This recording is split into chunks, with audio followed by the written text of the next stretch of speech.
I start over from the second bit of advice? Yes, go ahead.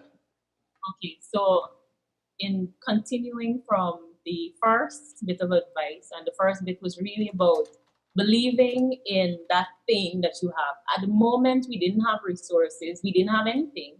But in my heart, I saw that, look, this conference is going to happen and animation will be a component. So I was just behind getting that done. And as persons see that passion you have for something as a young person, they will come on board to invest in you. So my encouragement to young people is that it doesn't matter who it is. It can be a friend, family, a stranger, or even someone who mentors you and knows you. As long as you're able to develop a relationship with that person and you're able to show those persons the things that you truly believe in, they're able to see your drive in terms of, certain areas in your life. Mm-hmm. They will invest in you. It might not happen in the time that you want it to happen. It might not happen in the quantity that you want to get. However, the little that you get, make it work, make it happen, and you'll be able to do those things you want to do. And in terms of the diaspora, I think that in the first series on CWS, I was in support of this initiative as one way that the diaspora and persons like you, Mr. Collins, will be able to see that Guyana has more to offer than people realize, especially in our youth. And we think that our young people are stupid. We think that they just need to stay in school, and when they finish school, find a job. But if you look at the global economy, there are many young persons in school starting businesses of their own. They're getting mentorship from their leaders so that they know that it's not about just going to school, but there are things that you might love that are outside of the curriculum. And you need someone to help you to develop those skills alongside your curriculum. So I think that a new approach, and this is one that GAN has recently tested, along with some mentors, is to have the students not only focus on books, but give them interesting things. Tell them about business. Show them elsewhere in the world where young people are bringing about solutions. They're in school. They're only 14, 15, 16, but they're given a new perspective on how you should view life. There are so many problems in the world. And if we allow our young people to think outside of the box, focus on education, yes, but still think outside of the box, I think that will be phenomenal for Guyana. It will transform business, it will transform creativity and innovation. And even in my reading, I was reading on some business notes last night. And one thing I heard is that many firms like Google, Apple, and Sony, they don't let their employees spend 100% of their time only on work, like fixed work. They give them a test called like the 15%, or Google has a 20% rule where you spend 15% or 20% of your time on new things. So if you give persons that time or a part of their stringent schedule to just take 15% or 20% of your time, think about something creative, fun, different, you'll be able to, bring something, you turn on a switch inside of that person that they didn't know existed before. And I think that that's one way. Another way that we can help our young people by allowing them to think outside of the box without putting this restriction of academics. Academics is good, but you need a balance with things that are fun, creative, and innovative. And those are my thoughts. Jubilante, this is interesting, almost ironic that you're saying this, because you are a big academic, I mean, you believe a lot in academics and so on, and yet now you are advocating that academic is not all. Tell me, when did you realize, because you're still pretty young, but when did you realize that there must be this kind of a balance? Studying law throughout. I mean, even from high school, there was something, and again, coming from my experience at the Anime Crave Festival, that was the first time ever that I have seen not only the international community, not only the educational system, but the private sector. And when I say private sector, I don't just mean a body that calls itself the private sector. I mean the private sector in terms of the entrepreneurial community. They were really behind ensuring that young people, they got to leave around midday from school to come over to the festival. And if they had apps or web ideas, and these things were actually available on platforms like Android and iOS, those investors went, they looked at those products and even pledged funds, and they had the funds right there to say, look, this is promising. I will give you this amount of money to see this project push off the ground. And that says a lot.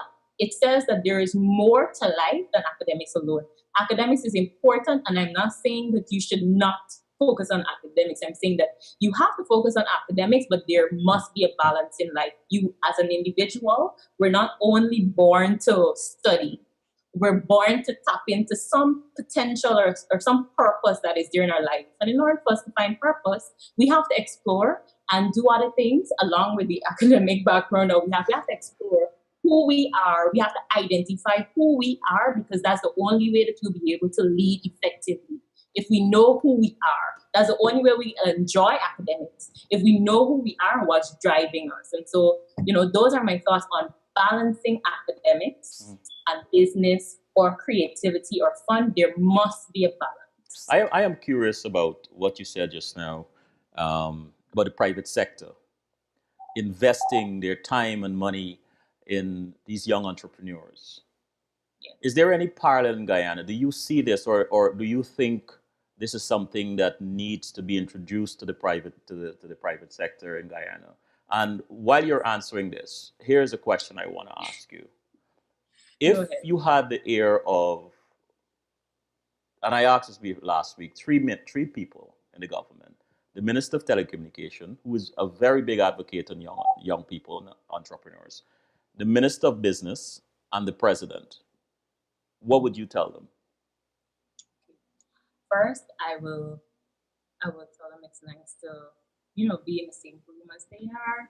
I've been reading a lot about them, and they have been doing good work. However, I believe that there are some things that we need to work on as a country, especially for our young people. And I believe that those things are possible. And I know that they are possible because from a nonprofit perspective, I've tested them. And that means that if our leaders have access to more resources than nonprofits and small businesses have, then they can do so much better. An idea that I had in mind in terms of entrepreneurship, which can apply to both young people and the government, it's something that the government can implement. This is a way that you can boost entrepreneurship in your country, is by opening spaces, and not just an ordinary building, but you create buildings that look interesting. I know in the US they have different names. They call them like creative buildings, but it's not only on the traditional aspect of creativity, but the building is designed in such a way that it calls for people to come in. It calls for entrepreneurs, young people to come in. And in this space, you would have free Wi-Fi, good Wi-Fi, not Wi-Fi that you have to figure out, okay, too many persons are on it. We need to have some people off, or you lock it so people can't get in. This space must be a free thinking space for young people and entrepreneurs to sit down and be able to network and get their ideas out there. Because I find that a lot of times as a young person, as a young entrepreneur, you might have an idea, you might not want to develop this idea at home, but then there is no place that you can go that is nice and free thinking environment that has internet, that has beverages at a cheaper cost, for you to just sit there and sit with some friends and you doodle. And I find that that's important for entrepreneurship, because we always want a space that we can get to sit with each other and talk and come up with amazing ideas. You can't do that in a space that's locked in, a space that doesn't have Wi-Fi, or, okay, we'll make the decisions here and then we'll type them when we go home. Sometimes that defeats the purpose, and it's really counterproductive. So I think if we have more spaces in Guyana for young people and entrepreneurs to be in, and this space must be free of cost, by the way, because it's a government space. If this space can be free of cost and they can sit there, it's a creative space, it has like very nice colors, it's well designed by the artistic community who gets paid for doing that job, and the payment doesn't come late. So these different things have to happen. Like, the government needs to really align systems to boost entrepreneurship, and these systems must be comfortable, they must be well equipped, and they must not come at the cost. And while the not coming at a cost part might seem, but why does she want to exploit the government? It's just this: when you do these things to boost entrepreneurship, you have more people with earning power. So if we have more businesses that are thought of at these creative spaces, then it means that we have more businesses established. When you have more businesses established, people earn, they get money, they can put back into the economy. But if you have persons restricted in terms of their ability to be creative, then our country will remain in this, okay, I want to be creative, but I don't have the tools, I don't have the equipment, I don't have the time, I can't think properly, my brain is not. You have to create the spaces, and I also believe that the government needs to do more in terms of, and this is a thought of one of my colleagues, they have to do more in terms of bridging the agencies and institutions that do a lot in terms of setting up a business or the necessary licenses or things that you need to do when you set up a business. I find, and even in my own personal experience, you want to register a business, sometimes the personnel don't give you the right information. They don't guide you. You have to go 4 or 5 times to get the same information that you could have gotten one time. You might need the NIS card, but this agency doesn't tell you that. And so you set up a business, but you don't pay NIS or you don't get this license. And so that creates the confusion in Guyana in terms of the different businesses that are set up. And that's why the country is not able to get the revenue that it needs from all of the businesses that are set up. So if you have all of these agencies that they're very, I'm trying to find a word. Like we need to do a lot more in terms of hospitality to our own. We don't do that when it comes to information sharing. And I think that for the business community to be boosted and for the government to really boost entrepreneurship and to really say, look, we think about you because we know that when you create more businesses, as a country will get more, they will have to put these measures in place. They'll have to set up the agencies so that there is this linkage between agencies so that persons can have more information available to them, and they can also be in spaces that they can think freely and creatively without restrictions. The money will come. Yeah, but I wanna ask you something there. I mean, is this a typical discussion among you young people about these? This is a typical discussion.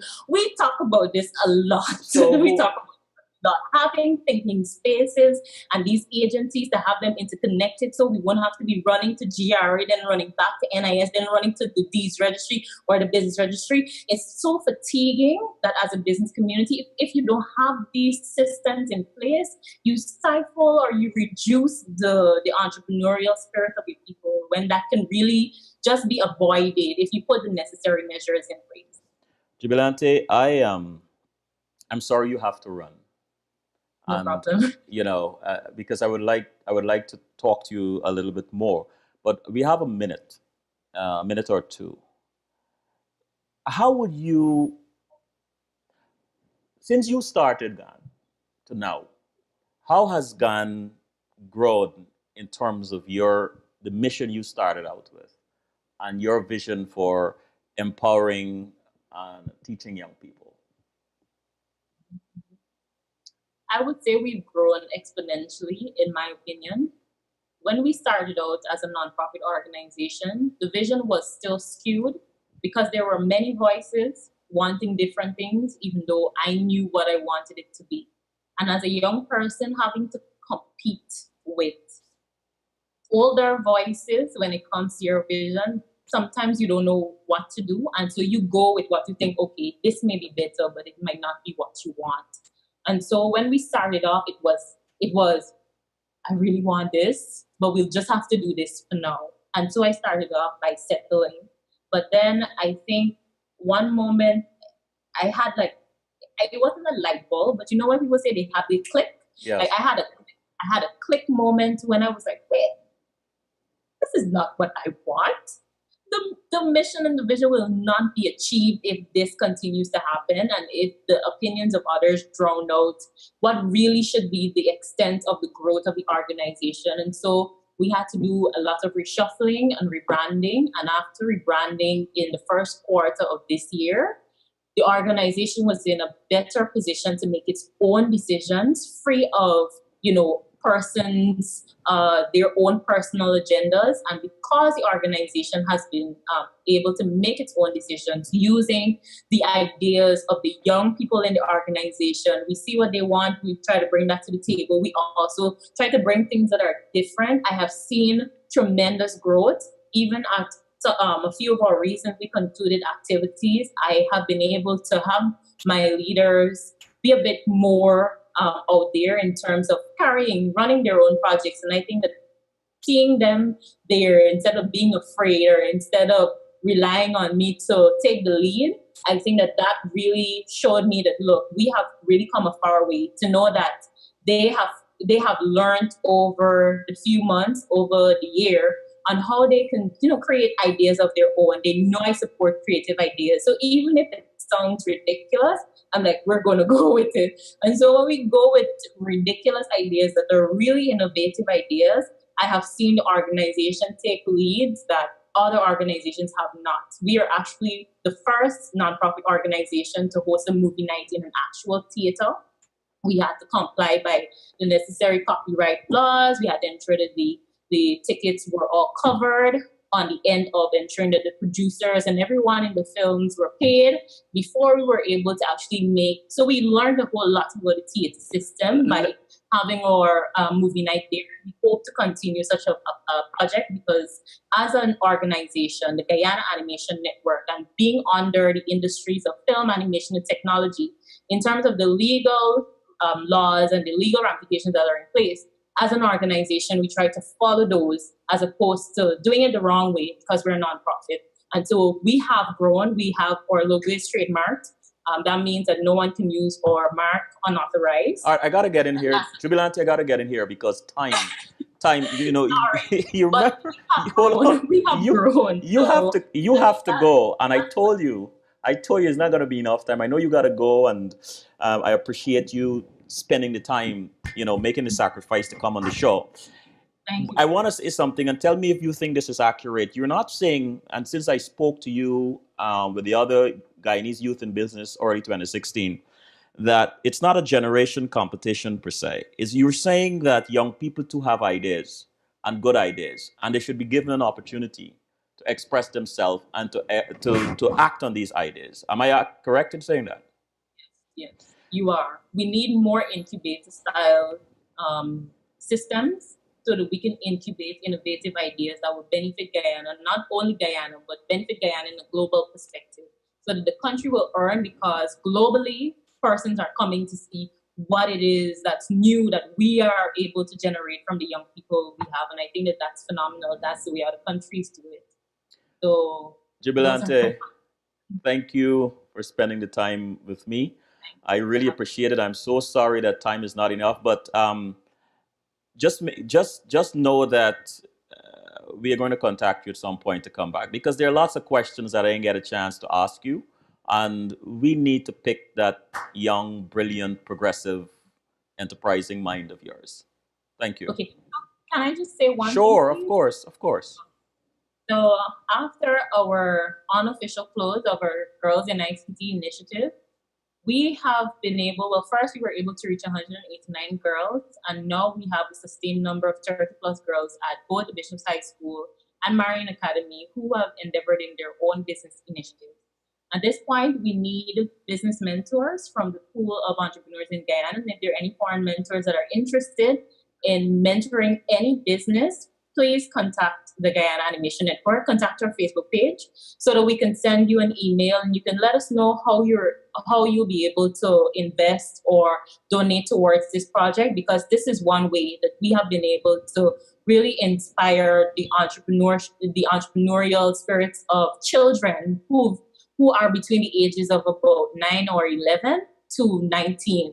And they've shown that they can meet the demands of entrepreneurship. So I would really like for more mentors, investors, and donors to come on board, because we funded this initiative through our summer camp in August, and now we're out of funds. So I want to continue, and I know that will only be possible through the donors and investors that we have on board. So thank you for having me, Mr. Collins. It's been a pleasure. You for everyone. It's been a pleasure. Thank you.